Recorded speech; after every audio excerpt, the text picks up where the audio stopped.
Il y a souvent des confusions concernant le nom des personnages, pour toutes sortes de raisons, dans la Bible. J'ai déjà parlé du nom de Isaac. Le nom d'Isaac, on l'imagine bien, n'a pas de rapport avec Isaac, en tant que tel. C'est un rapport avec ses parents, avec son environnement. Yitzhak, Yitzhak, il y a Abraham, il y a Sarah, il y a même Ismaël qui vont rire, qui vont plaisanter, qui vont ironiser. Et c'est ça qui donne le nom de Yitzhak. Et Yitzhak, c'est pas un futur, même si grammaticalement on peut considérer que c'est un futur, mais en réalité, les prénoms, j'en ai parlé à plusieurs reprises, ont sous-entendu va Yitzhak, donc il arrive. Bon. Et pour Ismaël, c'est pareil.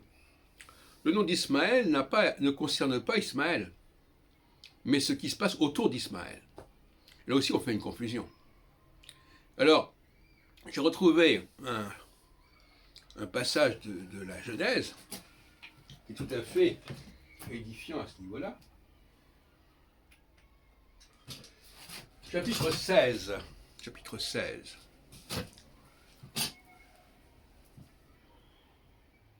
Verset 2.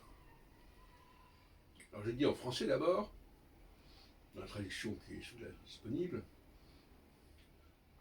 Sarah dit à Abraham, « Hélas, l'Éternel m'a refusé l'enfantement, approche-toi donc de mon esclave, peut-être par elle aurai-je un enfant. » Abraham obéit à la voix de Sarah. Et comment dit-on en hébreu cette dernière formule?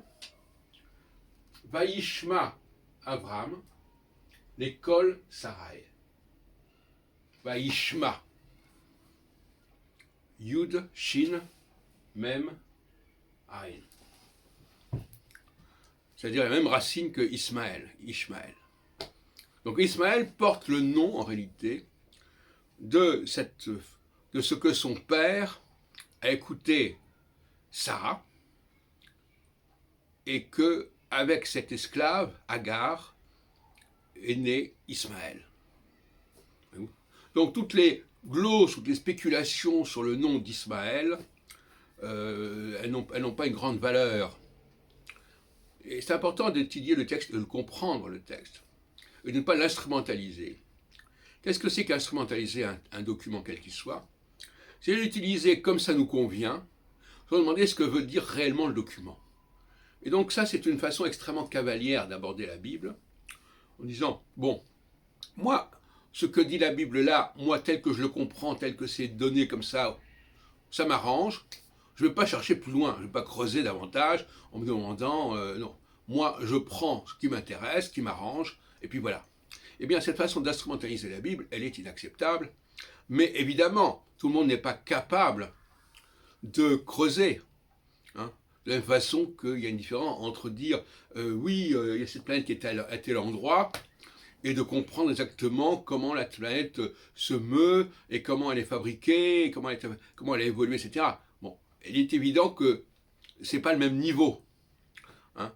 L'instrumentalisation, c'est bon, je prends un truc qui est là, que je vois, qui se donne comme ça à voir, et puis ça m'arrange, je le prends. La recherche plus sérieuse, c'est de se demander d'où ça sort, d'où ça vient, et comment ça est arrivé là. Donc, Ishmaël, ça ne veut absolument pas dire que le fils d'Abraham va entendre Dieu, ou je ne sais pas quoi. D'abord, c'est pas un futur, c'est un passé. Il porte le nom de son père qui a écouté Sarah, qui n'est pas sa mère en fait, puisque Sarah conseille, enfin, c'est sa mère indirectement, si on peut dire, tout comme certains fils de Jacob sont nés d'esclaves de la même manière, à la génération suivante. Mais, donc, voyez-vous, on fait des confusions. Moi-même, je dois reconnaître que je n'ai pas pensé tout de suite à cette lecture. C'est vrai, ça m'avait échappé.